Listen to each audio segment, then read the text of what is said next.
A few years ago, some friends of mine and I had the opportunity to hike Mt Whitney. The four of us all started hiking together and practicing, getting ready for the hike.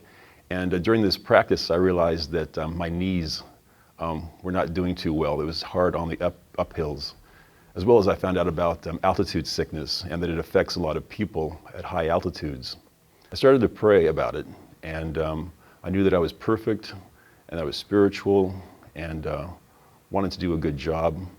I also knew that my purpose was pure and wanting to represent myself well with the group. On the morning of the hike, I started doing a lot of singing hymns. I sang "Shepherd, Show Me How to Go," "O'er the Hillside Steep," "How to Gather, How to Sow, How to Feed Thy Sheep." "I will listen for Thy voice, lest my footsteps stray. I will follow and rejoice all the rugged way." And I kept singing this as well as many other songs on a perpetual sort of soundtrack in my head. And the trip was easy. I had no problem with altitude sickness. My knees did not bother me at all, and had a wonderful, glorious time up to the top of the peak. When I got after the switchbacks up to the ridge, the four of us had all sort of separated, and I was by myself. At that time, I noticed that it was starting to rain, and then I heard thunder, and then I started to see lightning up on top of the ridge. And at that point, everybody on the trail started going down the hill. They started to leave to get out of the harm's way. I kept going and came across the two other guys that were in front of me, part of my group, and they said they were getting out of there, that the lightning was too close and that they were scared and their faces were white. They said, "You should come with us to get off this mountain."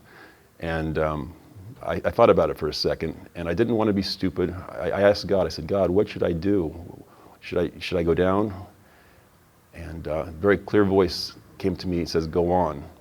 So I went on, and in the rain and the lightning and the thunder, and then I started to go into a deep sense of prayer and thought about the situation. And I knew that all was well and not to worry. There's no fear involved in this situation, just to eliminate fear and just to calmly keep walking.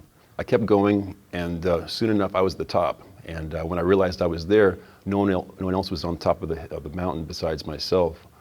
And except one kid was coming up right behind me, and he said that I'd give him the courage to keep going on. Anyway, we took pictures of each other on top of the Mt Whitney, and then we headed back down. But just so grateful for the divine love's guidance and care, and knowing that I had the choice to either be afraid or to have the calm sense of trust that God would take care of things. And I'm grateful that it worked out so well.